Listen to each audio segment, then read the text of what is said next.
Il était une fois, dans un petit village d'Afrique de l'Ouest, une jeune fille nommée Adama. À 20 ans, elle était connue pour sa gentillesse, son sourire radieux, et ses excellentes performances à l'école. Chaque jour, après ses cours, elle rentrait chez elle en traversant un sentier poussiéreux bordé d'arbres. Ce sentier, elle le connaissait par cœur, mais aujourd'hui, quelque chose semblait différent.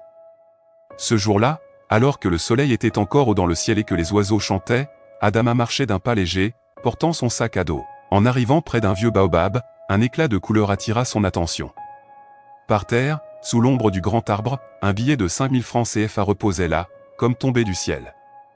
Adama s'arrêta, se penchant doucement pour ramasser le billet. La sensation qu'elle éprouva en touchant l'argent était étrange, comme une brise glacée qui effleure la peau en plein été. Elle hésita un instant, se demandant s'il n'était pas plus sage de le laisser où il était. Mais l'idée de cette somme qui pouvait l'aider à améliorer son quotidien, à acheter des livres, des vêtements, et même à gâter sa famille, fit éclipser ses doutes.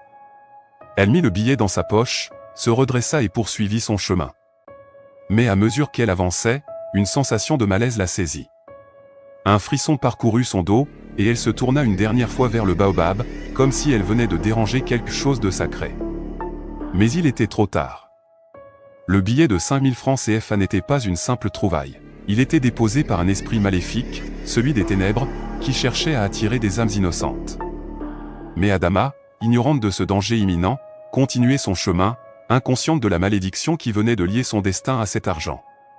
Elle rentra chez elle avec l'illusion d'un bonheur soudain, un sourire naïf sur le visage, sans savoir que ce sourire allait bientôt s'effacer pour laisser place à des horreurs qu'elle n'aurait jamais pu imaginer.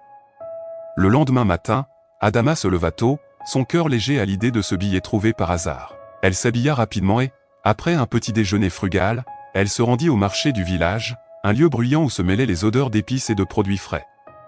Les étals étaient remplis de marchandises colorées, et les voix des commerçants résonnaient, appelant les passants à acheter leurs biens. Elle se rendit directement chez un vendeur de vêtements qu'elle connaissait bien, un homme jovial qui tenait une petite échoppe pleine de pantalons et de robes. Depuis quelques semaines, Adama avait repéré un pantalon qu'elle rêvait d'acheter, mais son budget ne le permettait pas. Ce matin-là, avec les 5000 francs CFA en poche, elle pouvait enfin s'offrir ce qu'elle désirait. Le vendeur la salua chaleureusement, et Adama pointa immédiatement le pantalon qu'elle avait en tête. C'était un modèle simple mais élégant, d'un tissu doux et léger, parfait pour l'été. Il coûtait exactement 3000 francs CFA, et Adama n'hésita pas une seconde. Le vendeur, en lui tendant le pantalon, remarqua l'éclat de ses yeux, comme une étincelle de bonheur pur. Elle lui remit l'argent avec un sourire radieux, et il la remercia, tout en lui donnant un sac en plastique où était rangé son achat.